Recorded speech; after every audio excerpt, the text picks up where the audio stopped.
नमस्कार प्यारे शिक्षकों, आप सभी का स्वागत है बिहार बीपीएससी आरंभ बैच की नई कक्षा में। आज की इस कक्षा में हम बात करने वाले हैं क्लास 8 का हमारी दुनिया यानी कि भूगोल, जिसमें हम बात करेंगे कंप्लीट ऑब्जेक्टिव क्वेश्चंस का, जो आपके बिहार शिक्षक भर्ती अगस्त 2024 एग्जाम के लिए महत्वपूर्ण साबित होने वाले हैं। तो चलिए वीडियो को करते हैं शुरू। वीडियो शुरू करने से पहले यदि आपको वीडियो अच्छा लगे तो प्लीज़ वीडियो को लाइक कर दीजिएगा और चैनल पे पहली बार आए हैं तो एक सब्सक्राइब जरूर कीजिएगा। तो चलिए देखते हैं आज का पहला प्रश्न। तो पहला प्रश्न कहता है, इनमें से कौन एक प्राकृतिक संसाधन है? तो प्राकृतिक संसाधन याद रखिएगा भूमि है। ऑप्शन हो जाएंगे इसका सी। चलिए प्रश्न बढ़ते हैं 2 की ओर। प्रश्न 2 कहता है, इनमें कौन प्राकृतिक संसाधन नहीं है? तो प्राकृतिक संसाधन याद रखिएगा हवाई अड्डा नहीं है। ऑप्शन हो जाएंगे इसका डी। चलिए प्रश्न बढ़ते हैं 3 की ओर। प्रश्न 3 कहता है, केरल में पाए जाने वाला थोरियम किस प्रकार के संसाधन का उदाहरण है? तो याद रखिएगा केरल में पाए जाने वाला थोरियम जो है यह संभाव्य संसाधन का उदाहरण है। ऑप्शन हो जाएंगे इसका डी। चलिए प्रश्न बढ़ते हैं 4 की ओर। प्रश्न 4 कहता है, संसाधन निर्माण के लिए क्या आवश्यक है? तो संसाधन निर्माण के लिए याद रखिएगा तकनीक की जरूरत होती है, आवश्यकता, ज्ञान, यानी कि ऑप्शन हो जाएंगे इसका डी, इनमें से सभी। चलिए प्रश्न बढ़ते हैं 5 की ओर। प्रश्न 5 कहता है, पृथ्वी का कितने प्रतिशत भाग पर स्थल है? तो याद रखिएगा 71% भाग पर जो है जल है और 29% भाग पर जो है स्थल है। ऑप्शन हो जाएंगे इसका डी। चलिए प्रश्न बढ़ते हैं 6 की ओर। प्रश्न 6 कहता है, विश्व में सघन जनसंख्या कहाँ मिलती है? तो सघन जनसंख्या याद रखिएगा मैदानी क्षेत्र में मिलती है। ऑप्शन हो जाएंगे इसका सी। चलिए प्रश्न बढ़ते हैं 7 की ओर। प्रश्न 7 कहता है, भारत में भूमि उपयोग संबंधी आंकड़े कौन रखता है? याद रखिएगा भूमि संबंधी आंकड़ों का जो देखभाल करता है वो करता है भू राजस्व विभाग। ऑप्शन हो जाएंगे इसका बी। चलिए प्रश्न बढ़ते हैं 8 की ओर। प्रश्न 8 कहता है, भूमि उपयोग के कुल कितने प्रमुख वर्ग हैं? भूमि उपयोग के कुल याद रखिएगा प्रमुख वर्ग जो है वो है 5। ऑप्शन हो जाएंगे इसका सी। चलिए प्रश्न बढ़ते हैं 9 की ओर। प्रश्न 9 कहता है, मृदा में कुल कितने स्तर पाए जाते हैं? मृदा में कुल याद रखिएगा 4 स्तर पाए जाते हैं। ऑप्शन हो जाएंगे इसका सी। चलिए प्रश्न बढ़ते हैं 10 की ओर। प्रश्न 10 कहता है, समोच्च रेखीय खेती करना किसका उपाय है? याद रखिएगा समोच्च रेखीय खेती करने से मृदा अपरदन को रोका जा सकता है। ऑप्शन हो जाएंगे इसका बी। चलिए प्रश्न बढ़ते हैं 11 की ओर। प्रश्न 11 कहता है, रासायनिक दृष्टि से जल किसका संयोजन है? जल का सूत्र याद रखिएगा H2O होता है। H मतलब होता है हाइड्रोजन और O मतलब होता है ऑक्सीजन, यानी कि जल जो है हाइड्रोजन एवं ऑक्सीजन का संयोग है। ऑप्शन हो जाएंगे इसका सी। चलिए प्रश्न बढ़ते हैं 12 की ओर। प्रश्न 12 कहता है, इनमें कौन एक महासागर नहीं है? याद रखिएगा अंटार्कटिक जो है ये महासागर नहीं है। ऑप्शन हो जाएंगे इसका ए। चलिए प्रश्न बढ़ते हैं 13 की ओर। प्रश्न 13 कहता है, भारत में सबसे अधिक वन क्षेत्र किस राज्य में है? तो सबसे अधिक वन क्षेत्र जो है मध्य प्रदेश में है। ऑप्शन हो जाएंगे इसका सी। चलिए प्रश्न बढ़ते हैं 14 की ओर। प्रश्न 14 कहता है, विश्व में लगभग कितने प्रकार की वनस्पतियां मिलती है? विश्व में याद रखिएगा 10 लाख प्रकार की वनस्पतियां मिलती है। ऑप्शन हो जाएंगे इसका डी। चलिए प्रश्न बढ़ते हैं 15 की ओर। प्रश्न 15 कहता है, बिहार, उत्तर प्रदेश एवं झारखंड में किस प्रकार के वन पाए जाते हैं? याद रखिएगा बिहार, उत्तर प्रदेश एवं झारखंड में जो है उष्णकटिबंधीय पतझड़ वन पाए जाते हैं। ऑप्शन हो जाएंगे इसका ए। चलिए प्रश्न बढ़ते हैं 16 की ओर। प्रश्न 16 कहता है, इनमें कौन उभयचर जीव है? उभयचर जीव कहते हैं जो पानी और स्थल दोनों पे रहता है। याद रखिएगा कछुआ जो ये उभयचर जीव है। ऑप्शन हो जाएंगे इसका बी। चलिए प्रश्न बढ़ते हैं 17 की ओर। प्रश्न 17 कहता है, इनमें कौन भारत का राष्ट्रीय पशु है? भारत का राष्ट्रीय पशु याद रखिएगा बाघ है। ऑप्शन हो जाएंगे इसका डी। और भारत का राष्ट्रीय पक्षी की बात करें तो राष्ट्रीय पक्षी मोर है। चलिए प्रश्न बढ़ते हैं 18 की ओर। प्रश्न 18 कहता है, रेड डाटा बुक क्या है? रेड डाटा बुक याद रखिएगा विलुप्त हो रहे प्रजातियों की सूची है। ऑप्शन हो जाएंगे इसका ए। चलिए प्रश्न बढ़ते हैं 19 की ओर। प्रश्न 19 कहता है, देश में राष्ट्रीय उद्यानों की कुल संख्या कितनी है? याद रखिएगा 85 है। ऑप्शन हो जाएंगे इसका सी।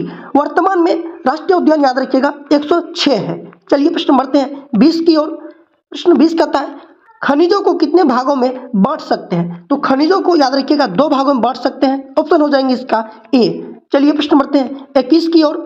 प्रश्न 21 कहता है, हेमेटाइट किस खनिज का प्रमुख अयस्क है? हेमेटाइट याद रखिएगा लोहा का अयस्क है। ऑप्शन हो जाएंगे इसका ए। चलिए प्रश्न बढ़ते हैं 22 की ओर। प्रश्न 22 कहता है एल्यूमिनियम किस खनिज से प्राप्त होता है? एल्यूमिनियम याद रखिएगा बॉक्साइट से प्राप्त होता है। ऑप्शन हो जाएंगे इसका बी। चलिए प्रश्न बढ़ते हैं 23 की ओर। प्रश्न 23 कहता है बायोटाइट किस खनिज का प्रकार है? बायोटाइट याद रखिएगा अभ्रक का प्रकार है। ऑप्शन हो जाएंगे इसका बी। चलिए प्रश्न बढ़ते हैं 24 की ओर। प्रश्न 24 कहता है गोंडवाना कालीन चट्टानों में किस खनिज के भंडार मिलते हैं? तो याद रखिएगा कोयला मिलते हैं। ऑप्शन हो जाएंगे इसका बी। चलिए प्रश्न बढ़ते हैं 25 की ओर। प्रश्न 25 कहता है कोयला का सर्वोत्तम किस्म कौन सा है? तो कोयला याद रखिएगा 4 प्रकार के होते हैं, पीट, लिग्नाइट, बिटुमिनस और एंथ्रासाइट। सबसे बेहतर जो कोयला होता है वो होता है एंथ्रासाइट। ऑप्शन हो जाएंगे इसका डी। चलिए प्रश्न बढ़ते हैं 26 की ओर। प्रश्न 26 कहता है सिंगरौली कोयला क्षेत्र किस राज्य में है? तो सिंगरौली जो है याद रखिएगा मध्य प्रदेश में है। ऑप्शन हो जाएंगे इसका ए। चलिए प्रश्न बढ़ते हैं 27 की ओर। प्रश्न 27 कहता है पवन ऊर्जा उत्पादन से संबंधित क्षेत्र है। तो पवन ऊर्जा उत्पादन क्षेत्र जो है वो है लांबा। ऑप्शन हो जाएंगे इसका सी। चलिए प्रश्न बढ़ते हैं 28 की ओर। प्रश्न 28 कहता है पूगा घाटी प्रसिद्ध है। पूगा घाटी याद रखिएगा लद्दाख में जो भूताप के लिए प्रसिद्ध है। ऑप्शन हो जाएंगे इसका ए। चलिए प्रश्न बढ़ते हैं 29 की ओर।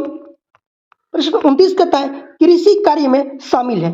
कृषि कार्य में याद रखिएगा भूमि को जोतना, पशुओं को पालना, मछली पालन, ये तीनों जो है कृषि से संबंधित है। ऑप्शन हो जाएंगे इसका डी इनमें से सभी। चलिए प्रश्न बढ़ते हैं 30 की ओर।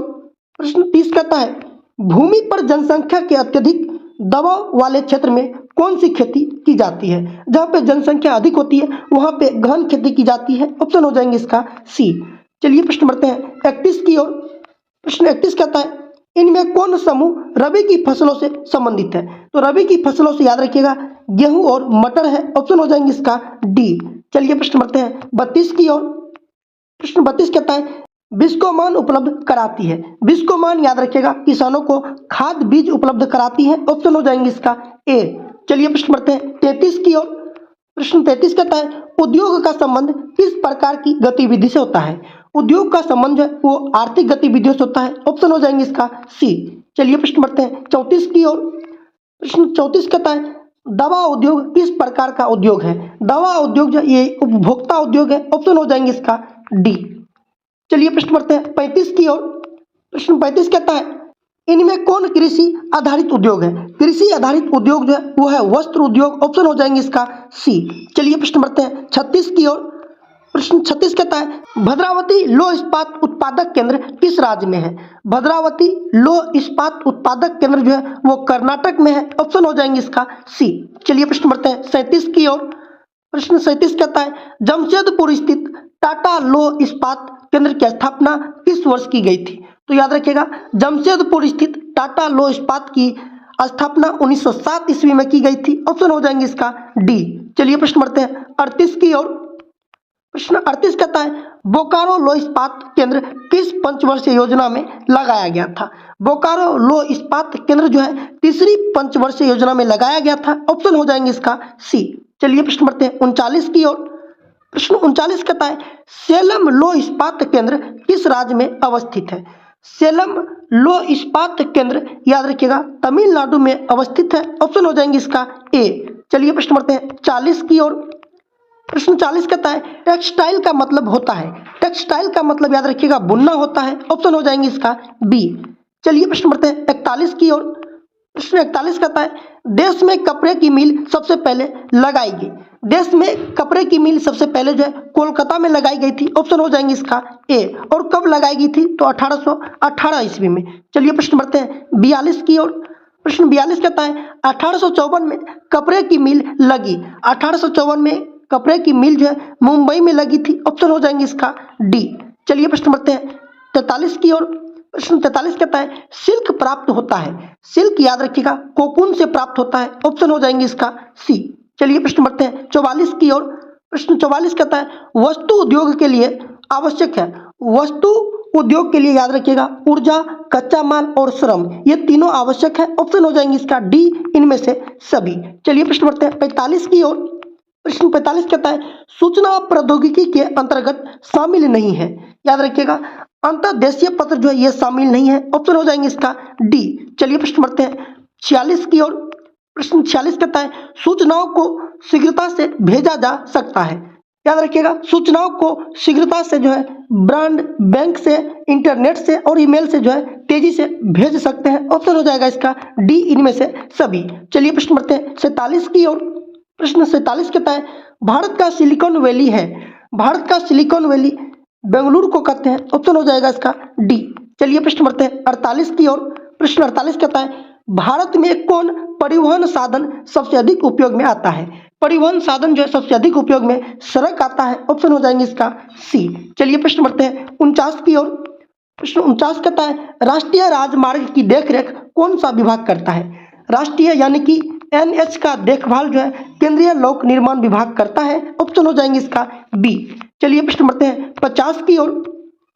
प्रश्न 50 कहता है इंडियन एयरलाइंस को अब किस नाम से जाना जाता है। इंडियन एयरलाइंस को अब इंडियन के नाम से जाना जाता है। ऑप्शन हो जाएंगे इसका बी। चलिए प्रश्न बढ़ते हैं 51 की ओर।